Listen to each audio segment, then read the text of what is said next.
Assalamualaikum warahmatullahi wabarakatuh. Salam sejahtera bagi kita semua. Salam literasi. Selamat berjumpa kembali dengan saya, Pujianto. Pada video kali ini saya akan mereview sebuah buku yang berjudul Great Personal Types, artinya membentuk pribadi yang hebat. Kepribadian setiap individu tidaklah sama antara satu dengan yang lainnya. Terbentuknya kepribadian sangat dipengaruhi oleh faktor keturunan dan lingkungan. Akan tetapi, bukan berarti kepribadian seseorang tidak dapat berubah. Orang yang mempunyai kepribadian yang positif bisa saja berubah menjadi berkepribadian yang negatif. Begitu juga sebaliknya, orang yang mempunyai kepribadian yang negatif bisa saja berubah menjadi orang yang berkepribadian positif. Kepribadian yang baik tidak timbul dengan sendirinya, namun perlu diusahakan, perlu diupayakan, dan perlu dipertahankan. Salah satu cara untuk mempertahankan dan menumbuhkan kepribadian yang baik adalah membaca buku ini, membaca, memahami, dan mempraktekannya. Buku yang dikarang oleh Hegar Pengarep ini diterbitkan oleh Cakrawala pada tahun 2016. Disusun setebal 204 halaman, dibagi dalam 9 bab dan 101 subbab. Artinya setiap subbab disampaikan hanya dengan uraian yang pendek sehingga pembaca akan mudah memahaminya. 9 cara untuk membentuk pribadi yang hebat. Penulis menyajikan dengan 9 tahapan. Pada tahap pertama, membuat diri sendiri semakin menarik. Kemudian pribadi yang karismatik, perencanaan yang matang, kemudian komunikasi yang efektif, bersikap realistis, meraih kemenangan dengan elegan, kunci keberhasilan, menjadi berguna bagi orang lain, dan yang terakhir atau yang bab 9, kreativitas yang berkelanjutan. Dan marilah kita ikuti bersama uraian dari bab sampai ke subbab. Untuk menjadi pribadi yang hebat, langkah pertama adalah membuat diri sendiri semakin menarik. Caranya gimana? Pertama adalah pahami watak sendiri. Karena jika ingin memahami watak orang lain, maka kenalilah watak diri sendiri. Kunci dari memahami watak sendiri adalah kejujuran dari dalam hati nurani. Selanjutnya, bersikap adaptif atau mudah menyesuaikan. Karena orang yang memiliki sifat adaptif lebih disukai orang lain dan tidak mengalami masalah ketika berada di tempat yang baru. Kemudian memberikan contoh yang baik. Karena jika kita menginginkan sesuatu yang baik, maka berilah contoh yang baik dulu dari diri kita sendiri. Selanjutnya adalah memiliki kesetiaan, karena siapa saja akan mengalami kegagalan bila tidak memiliki kesetiaan. Setia kepada pasangannya ada suatu keharusan. Selain itu juga diperlukan kesetiaan kepada teman, setia kepada tempat kerjanya, karena tempat itu adalah untuk mencari rezeki kita. Selanjutnya adalah percaya diri. Kepercayaan diri itu layaknya suatu kekuatan keyakinan.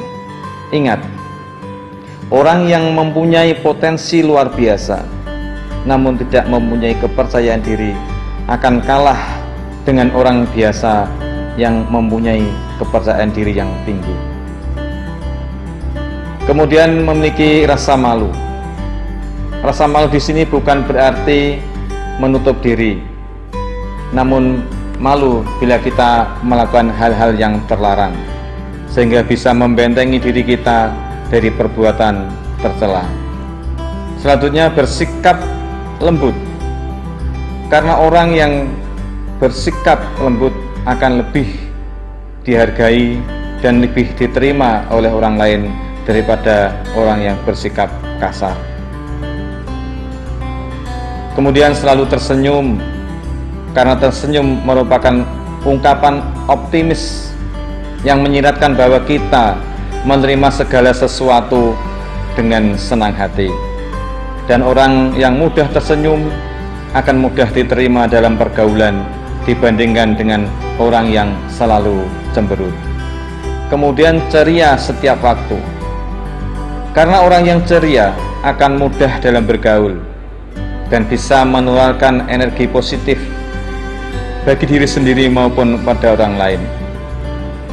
Ceria tidak hanya dilihat dari raut mukanya saja, namun juga dari perkataan dan penampilan secara keseluruhan. Selanjutnya adalah rendah hati. Rendah hati bukan berarti rendah diri. Orang yang rendah hati tidak akan menonjolkan kemampuan dirinya meskipun kemampuannya di atas orang lain. Orang yang rendah hati cenderung tidak memerlukan penghargaan dari orang lain, karena membuat orang lain senang itu sudah menjadi cukup baginya. Hidup sederhana, karena sederhana adalah senjata yang ampuh untuk menghadapi kesombongan. Orang yang sederhana mudah diterima oleh orang lain dibandingkan dengan orang yang selalu menyombongkan dirinya. Kemudian penuh empati. Orang yang memiliki rasa empati akan mampu melihat suatu keadaan dari sudut pandang orang lain, bukan dari sudut pandang dirinya sendiri. Dan jika sudah mampu membaca cara pandang orang lain, maka akan mempermudah dirinya dalam bergaul. Kemudian tidak seenaknya sendiri. Orang yang seenaknya sendiri sama saja dengan orang yang tidak memiliki aturan. Semua ucapan dan tindakan seharusnya tidak hanya memikirkan keuntungan dirinya sendiri, tetapi juga orang lain. Agar tidak terjerumus pada sikap demikian, maka harus dijembatani dengan sikap saling pengertian. Jika Anda mau mengerti orang lain, maka orang lain pun pasti akan berusaha mengerti kepada Anda. Kemudian kesesuaian antara ucapan dan tindakan. Ucapan bisa saja menggebu-gebu dan menggunakan istilah yang membuat orang sangat terkagum-kagum. Namun tindakan juga memiliki peranan penting sebagai wujud implementasi dari ucapannya. Apabila ucapan sesuai dengan tindakan, maka orang lain akan benar-benar menganggap kita sebagai orang yang konsisten dan layak dijadikan panutan. Kemudian usahakan untuk menghindari mengejek orang lain. Mengejek selalu akan menyakiti hati orang lain. Mengejek juga tidak menyelesaikan masalah, justru akan menambah masalah menjadi rumit. Dan mengejek orang lain akan berbuah pahit tatkala yang diejek justru lebih baik daripada yang mengejek. Kemudian kita harus berusaha untuk menepati janji. Janji adalah ucapan yang harus diwujudkan kenyataannya. Dan janji adalah sebuah komitmen untuk konsisten antara ucapan dan tindakan. Orang yang memegang janji akan lebih dihargai. Namun jika hanya berjanji dan tidak ada buktinya, maka orang akan antipati dan menganggap kita sebagai pembual dan tak layak untuk dipercaya. Kemudian pada bab yang kedua adalah untuk menjadi pribadi yang hebat. Yang kedua adalah dengan membuat pribadi kita yang karismatik. Untuk menjadi pribadi yang karismatik, salah satunya adalah jadilah pemimpin. Kemampuan seorang pemimpin dinilai dari kemampuannya untuk membuat orang lain mengerjakan sesuatu yang tidak bisa dikerjakan apabila tanpa pemimpin. Seorang pemimpin juga harus mampu membuat orang yang dipimpinnya bekerja dengan penuh motivasi dan komunikasi yang intens agar tidak terjadi kesalahpahaman. Untuk menjadi pribadi yang karismatik, tidak gila kekuasaan. Apabila kita mempunyai kekuasaan, jangan digunakan untuk menekan pihak yang lemah, namun justru digunakan untuk membantu yang lemah. Orang yang berkuasa belum tentu benar, sebab tergantung bagaimana kekuasaannya itu digunakan. Kekuasaan yang mutlak dan tidak terkendali akan melahirkan kediktatoran. Kemudian bertanya saat tidak mengerti. Orang yang tidak bertanya ketika orang lain menjelaskan sesuatu bisa diartikan bahwa orang itu mengerti atau tidak sama sekali. Bila tidak mengerti namun malas bertanya, tentu akan merugikan dirinya sendiri dan orang lain. Kemudian jangan merasa paling pintar, karena merasa paling pintar adalah sifat yang menjerumuskan seseorang pada sikap untuk meremehkan dan merendahkan orang lain, dan akan cenderung menganggap bahwa dirinya lah yang paling benar. Oleh karena itu, dengarkanlah ketika orang lain berbicara dan menyampaikan pendapatnya. Kemudian jangan jadi orang yang bodoh. Agar terhindar dari kebodohan, diperlukan satu tindakan yang namanya belajar. Orang bodoh akan selalu dijadikan objek permainan orang lain. Oleh karena itu, jangan pernah mau jadi orang bodoh. Cerdaslah, maka orang lain akan menghargai kita. Kemudian menerima kritik. Kritikan bukan suatu penghinaan buat kita, namun kritikan adalah bentuk penghargaan orang lain pada kita. Karena dengan adanya kritikan, berarti orang lain memiliki waktu untuk memperhatikan kita. Tanpa adanya kritikan, kita tidak akan mengetahui kelemahan dan kekurangan kita. Ucapkanlah terima kasih kepada orang yang mengkritik, dan buktikan bahwa kita bisa menjadi lebih baik melebihi apa yang dia pikirkan. Kemudian motivasi yang kuat, karena sehebat apapun kemampuan, jika tidak dibarengi dengan motivasi yang kuat, akan menjadi sia-sia. Dan yang ketiga, untuk menjadi pribadi yang hebat adalah membuat suatu perencanaan yang matang.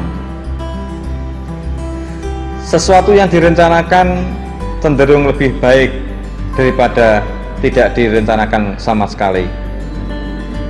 Selain itu juga, kita bisa menganalisis kelemahan dan kekuatan sehingga kita dapat memaksimalkan kekuatan yang kita miliki dan bisa lebih antisipasif terhadap kelemahan yang bisa menjadi ancaman. Selanjutnya, kita bisa melihat ke atas dan ke bawah. Artinya kita harus menilai sesuatu sesuai konteksnya. Misalnya jika kita ingin suatu pengetahuan, maka belajarlah kepada ahlinya. Dan jika kita selalu mengeluh karena merasa kekurangan, maka kita perlu belajar untuk bersyukur. Dan yang perlu diingat, bahwa jangan berbuat sewenang-wenang ketika berada di atas, dan janganlah banyak mengeluh ketika kita berada di posisi bawah. Nah, kemudian yang keempat, untuk menjadi pribadi yang hebat adalah berkomunikasi yang efektif. Komunikasi yang efektif ini salah satunya adalah jangan berbicara terus-menerus, karena akan membuat orang lain bosan, apalagi yang dibicarakan hanya tentang dirinya sendiri. Anda harus memberi kesempatan kepada orang lain untuk bicara, sehingga Anda tidak berkesan diktator dalam sebuah pembicaraan. Hindari kesalahan pengucapan kata, karena dengan kata-kata bisa membuat orang lain bahagia, namun dengan kata-kata pula bisa membuat orang lain terluka. Sehingga ada ungkapan, mulutmu harimaumu, maka berhati-hatilah dalam mengucapkan perkataan. Kemudian ketika berbicara, jangan terlalu cepat, karena bisa menyebabkan salah pemahaman, apalagi ketika menyampaikan satu buah informasi yang penting. Bicaralah dengan nada yang jelas, pasti, dan tidak terlalu cepat. Kemudian jadilah pendengar yang baik, karena menandakan mempunyai kesabaran yang tinggi. Pendengar yang baik akan tersenyum bila kita mendengarkan cerita yang lucu, dan akan bersimpati bila mendengarkan cerita yang sedih. Pendengar yang baik akan cenderung memiliki banyak teman, karena cocok dijadikan teman bicara atau sebagai tempat curhat. Kemudian jangan terlalu banyak memberikan perintah, dan seringlah menggunakan 3 kata penting, yakni terima kasih, maaf, dan tolong. Karena ketiga kata itu memberikan gambaran mengenai penghargaan diri kita terhadap orang lain. Dalam komunikasi kadang diperlukan candaan, namun harus melihat situasi dan kondisi. Jangan sampai dengan candaan membuat orang lain terluka dan justru akan menjauh. Dan ketika berkomunikasi, jangan menyela pembicaraan lawan bicara kita.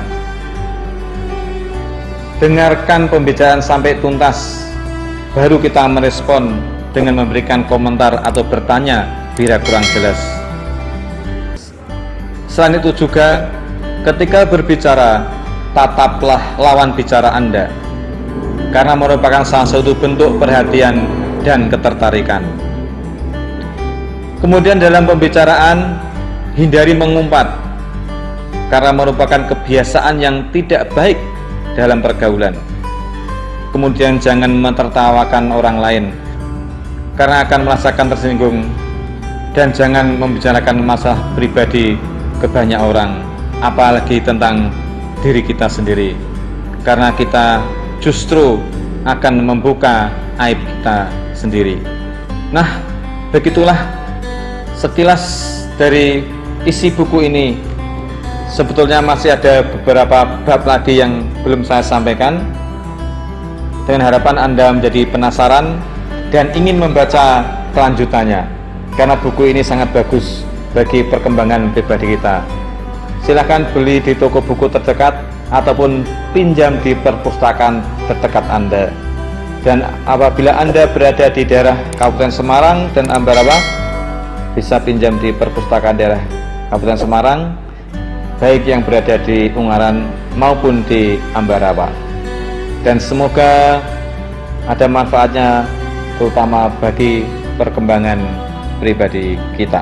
Salam literasi. Assalamualaikum warahmatullahi wabarakatuh.